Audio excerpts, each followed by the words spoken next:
Hello everyone, welcome back to Backyard Gunner. Didn't mean to zoom in just then. Welcome back to Backyard Gunner channel. I'm Al, and today I want to talk about airsoft basics and the first things you need to get you started in airsoft. And I don't mean kit-wise straight away. I mean the bare bones. Finding a site near you where you can go and skirmish. So a lot of sites will, some UK sites, most UK sites, at least a couple near me, cost £20 to enter, which isn't actually that much.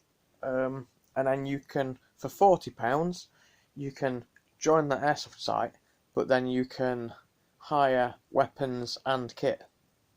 So you don't need to go out and get yourself any fancy gear to play your very first airsoft game. You can turn up in pretty much what you are wearing. What I'm wearing now would be quite ideal. Some grey combat trousers and a pair of black boots, and I'm just wearing a maroon t-shirt at the moment. It's a bit mucky actually. But yeah, so the bare bones, obviously turn up in what you're wearing, hire a kit, hire a weapon, and see if you actually enjoy the sport before actually buying any Gucci things. Because the last thing you want to do is, say, spend £150 on a gun, turn up for your first skirmish, get hit a few times by pellets, and realise you don't actually like it because you don't like pain. And I'm not saying that airsoft hurts a lot by any means. What I mean is, it does sting a little bit when you get hit by pellets, so you may obviously want to wear a thick jacket and take away some of that sting. And I'm not trying to say that wimps play airsoft or anything like that at all. By no stretch of the imagination am I trying to say that it hurts or dissuade anyone, but getting hit by airsoft pellets does sting. And you might be one of these people that turns up and realises you don't actually like airsoft. Obviously everyone's different, so your pain threshold might actually be that you feel pain a lot and you don't like it, so airsoft won't be for you. However, if you've got a very high pain threshold, you will definitely love airsoft. Same again, I'm not trying to say that fat people or big people can't play airsoft. I'm not trying to discriminate against anyone.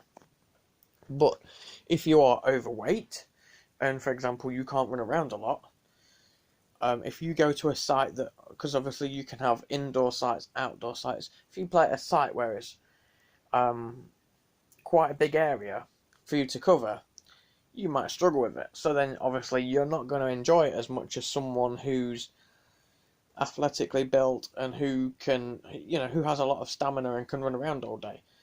They're going to enjoy it. And big people do play airsoft. When I say big, I don't mean super massive. I'm not trying to discriminate, as I said. But, I know a few big people that play airsoft, and they thoroughly enjoy it.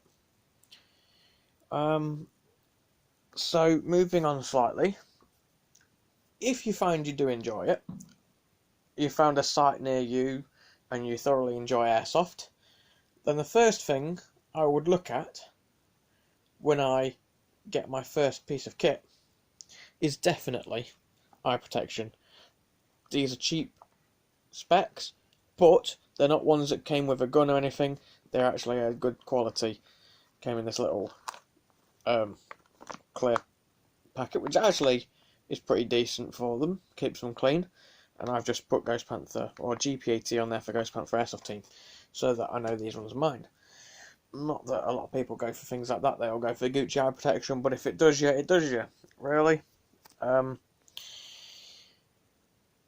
obviously first on there is eye protection. That's the first thing I would go for when getting kit.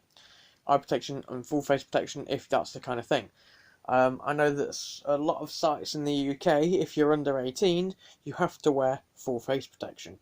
If you're over the age of 18, you still have to wear eye protection. Eye protection is mandatory in every UK site, and worldwide actually. But if you're over the age of 18, you have the choice whether you wear full face protection or just eye protection. I personally just go with eye protection, but I do wear a snood and things, so I am sort of covered under full face, if that makes sense. Although I don't wear hard face protection, just the eye protection. And then, like I say, the snood is soft protection, basically. It takes a bit of a sting out of the pellets when they hit in the face. So, as I said, eye protection, face protection, number one. In my opinion, everyone's going to say different. You know, some people buy their gun first, and then they'll still borrow gear when they go skirmishing. So that'll be your face protection, your chest rig, and whatever else you borrow. Whatever your site actually has, because all sites vary on what kit they offer. I'm going to go out on a whim and say that each site varies in cost as well. I know that there's 2 local sites, and they both cost £40 if you hire a gun and kit, and they are just £20 to join if you have your own kit. Basically, you bring your own gun, you bring your own kit. It's £20. So after the face protection, eye protection, I would think about a plate carrier for your magazines.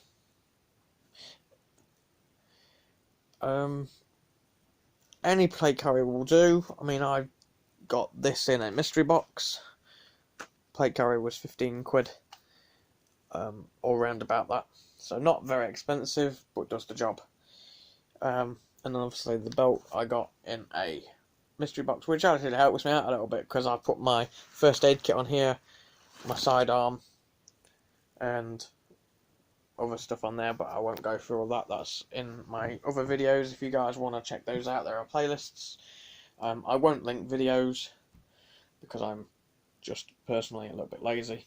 But yeah, so plate carrier to carry your magazines. Currently 4 in there at the minute. The end pouch is empty because those magazines are right in front of me. In fact, I think I've done that a little bit wrong. No, actually, yeah, we'll stick with plate carrier second. We're then going to go for the weapon and ammo. Those are what I'd say you want third. So first is eye protection, second is a plate carrier, third is a primary and ammo. Now this is obviously not all my ammo that I have lots more, but that was just brought those in for the video. Weapon, there are a lot of weapons out there that are ideal for beginners. A lot of people will say don't get a professional gun if you're a beginner. A lot of people will say get a professional gun if you're a beginner. It's mixed across the board, guys. This is New Pro Pioneer Defender carbine. It is a Mark 18 replica. Well, at least in my opinion, it looks like an Mark 18, and that's what I'm going to make it be. I am going to change out the handguard and whatnot. So, yeah. Next up, obviously, the weapon. You want something that's ideal for you. If you're not a child, but you're not really big built or anything, and you don't think you can handle carrying around quite a heavy weapon, a full metal weapon, or you don't have the money to start off with a full metal weapon or anything, then I definitely recommend something like this, or a SEMA M4, or a SEMA AK, or whatever. I would definitely recommend getting an M4 as your first weapon, because the amount of internal and external upgrades you can do to this are just lots straight off the bat. AKs tend to not be readily customizable straight out the box externally, because depending on what style you go for, they don't all have rails straight out of the box. Whereas M4s mostly do, and I say mostly because there are some M4s that have handguards without rails and come with carry handles on, so they're not readily customizable. Obviously, you do need to change out handguards and stuff. But something simple like this, I definitely recommend. And we'll just talk about the accessories, because that is probably what I'd buy next if I was starting out. So, a quick recap: we've got the iPro first, plate carrier second, rifle third, and ammo. And then fourth, we'd look at some attachments. So, holographic sight, yes, it is a little bit beat up. Don't think it was like this last time you guys saw it, but I sort of used it as a little bit of a hammer. Whoops. Still works, and I had to re-zero it. But, yeah, so a little holographic sight. It is not a EOTech, it's an off-brand. Cost me £35. You got a green, the light's shining directly down there, but you got a green reticle and a red reticle. If I can, there we go. I'm not going to turn it away from the light or anything, so I apologise. There we go. I'm going to leave it on for a second just because I can't be able to turn it off with one hand. So you could start with, I would personally start with a sight, and I'm not going to put it on there at the minute, but holographic sight will do you. There are various types of grips you can get in Airsoft. Stubby grips like this, or foldable grips like this.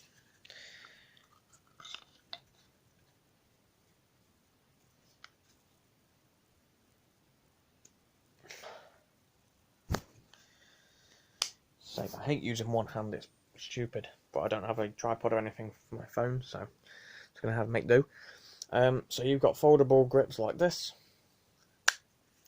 and they obviously you do need an Allen key for both of the ones that I've chosen to show, unfortunately, but basically I'm going to slide it on as far as I can get it. That's basically it, because obviously the screw thing, but then obviously you got a foregrip on there.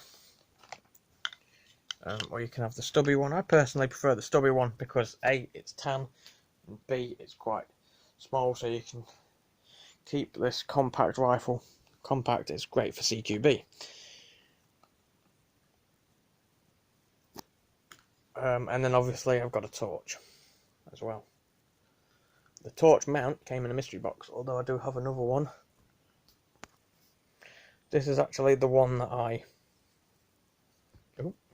had on my SEMA M4A1, and I unfortunately don't have another torch for it. And then this one came in a mystery box, and I quite like this torch mount a little bit more.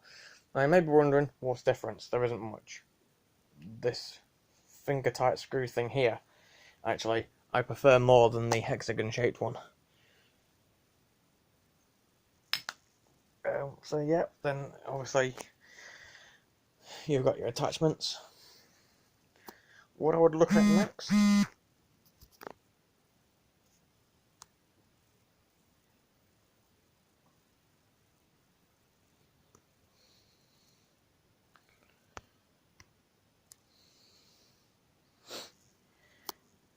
sorry guys, I had to reply to a message just then. That was quite an important message.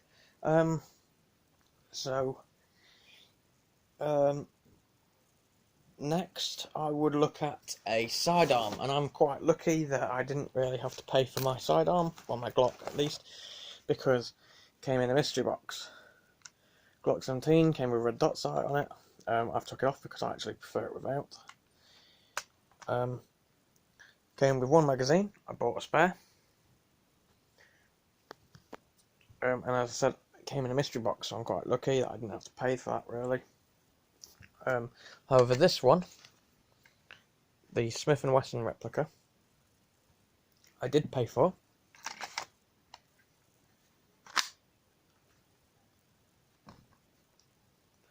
And that was £80. These retail for 130 with the red dot sight one. So yeah, that's basically it. other bits of kit that you can, obviously you want to buy spare magazines. I should have put those with rifle basically, and ammunition. I would buy spare magazines for skirmishing, especially if you prefer mid-caps. If you prefer mid-cap magazines or low-cap magazines, you want a few. You can get high caps, obviously. This came with my CMAT M4A1, an aftermarket P-mag, and then obviously the 4 mags that are in my plate carrier are aftermarket P-mags. Most of the kit that you actually see came in a mystery box. Came in a mystery box, came in a mystery box. Came in a mystery box. Mag pouch came in a mystery box. That pouch is obviously off the plate carrier, and that someone bought for me. Other things you can buy afterwards are helmets. Now these obviously make great head protection, as well as if you're making a realistic military loadout, obviously they look the part. I have 2 helmets, because that was the first one I got, and then I found this one because it's, in my opinion, it's better. It's got the night vision mount on it. It's got bits for your tad rails to the side, and obviously holds my patches. Quick couple of shouts out, guys. Tactical Pirates on Instagram. So it's the funny sign Tactical Pirates. And then obviously I've got a sling as well. I've attached this to my plate carrier. Havoc Squad. The funny sign and then Havoc Squad. Check them out on Instagram. Or to get yourself a couple of these cool patches. Not really anything to do with beginners, guys, but a couple of patches that just make up my loadout a little bit, make it a bit more close to the real thing. You don't have to get patches. You don't have to get a lot of the things I've mentioned. You can just keep renting kit out if you want to. That's entirely up to you. But I thought I'd make this video for beginners. Oh, just got the gas. Gas is another important thing you want to get when you've got your sidearm. Saying that, it depends what your sidearm takes. My Glock 17 takes green gas. My Smith & Wesson MP40, or the M40 because it's not trademarked, takes CO2 cartridges, 12 gram CO2 cartridges. So obviously it's important that when you are buying your things, you check what it is that powers it. For example, green gas, CO2. Same with buying batteries. I only have 1 battery at the moment. Now it isn't too powerful for this. I have asked people whether the battery I have I could use with this, and they said yes. I've used it a few times and gotta say the battery works okay in it. It doesn't overwork the gears or anything. Just on to things that you could get aftermarket. You're going to want a holster if you get a pistol. Obviously, if you go for a sidearm, not everyone carries a sidearm. Not everywhere requires you to have a sidearm, but if you want to make a realistic loadout, for example, or you just want to carry a pistol just in case, because you don't think you can reload quickly or whatever, for whatever reason, you can get yourself anything, guys. I'm not telling you how you have to do it. I made this as just a little bit of help. First aid kit. I carry a first aid kit personally. It's a bit more realistic for me, and I carry one anyway. This pouch I have put on here, I think it's a radio pouch or a grenade pouch, but I have put it on here because it actually works great at carrying my spare magazine. Because I only have 1 pistol magazine pouch at the moment. I wouldn't have had any if I didn't get that in a mystery box. In here I've got miscellaneous kit and some first aid and rifle cleaning bits, but that's in another video. So you go and check out the playlist with that in. And then in here I've just got random bits and pieces at the moment because I didn't actually know what it was for. And then obviously I got a lanyard for the pistol when it's in the holster. I've disconnected it to show the video because I didn't want to go ahead and pull it out and it be connected. The stippling is aftermarket. I added that afterwards. I'm trying not to go too far into little things because they're in other videos, so please go and check out my playlists and watch those videos. But just little pieces that I've gone and bought or got in mystery boxes. Dump pouch.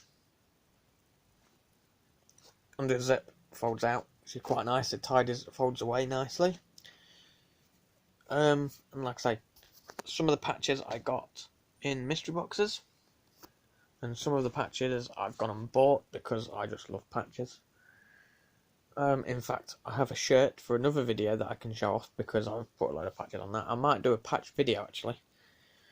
A video dedicated to patches. But yeah, so this was my beginner's loadout video, or beginner's video.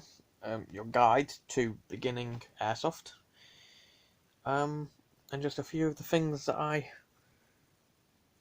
how I recommend to either do it. You don't have to do it the way I've said, obviously, but that's how I've done things. I actually, I didn't get my eye protection first. I actually got a Spring AK-47 that came with cheap eye protection. And the eye protection here, I was actually given, which is pretty cool. Is rated for Airsoft and other things. It's actually rated for much tougher than Airsoft, really, but muzzle cover is actually an L85A2 muzzle cover from my actual service cleaning kit. Well, it was actually a spare one because I got a muzzle cover in my cleaning kit, and that one was found in the bottom of my Bergen, so I basically stuck it on there as just a muzzle cover. Well, that's what it's for anyway. And then obviously I started getting little pieces. I got my SEMA M4, then I got my plate carrier, then I got magazines, then I got pistol in a mystery box, this in a mystery box, got helmets. Actually got the helmet first, but then saw this one for 15 quid and liked it. So I got that one as well. Then I got this. This wasn't really for Airsoft, that was just for the channel, so I could do various things. But realised it takes the 6mm plastic pellets as well, so may as well use it for Airsoft. And yeah, that's basically it for the video, guys. It's probably pretty boring for you guys to sit and listen to me. But I wanted to make a video for a beginner's guide because a few people on Instagram asked me to. So I thought I'd do that now while I'm not exactly busy. So yeah, thank you very much for watching. Please like, share, comment, subscribe. Follow me on Instagram at backyardgunner, no spaces, all lowercase, the funny @ sign in front of it, at backyardgunner. And get some suggestions in for the Christmas special video, hopefully, if we're off lockdown before then. This has been my beginner's loadout video, and thank you very much for watching. See you next time. Please take care.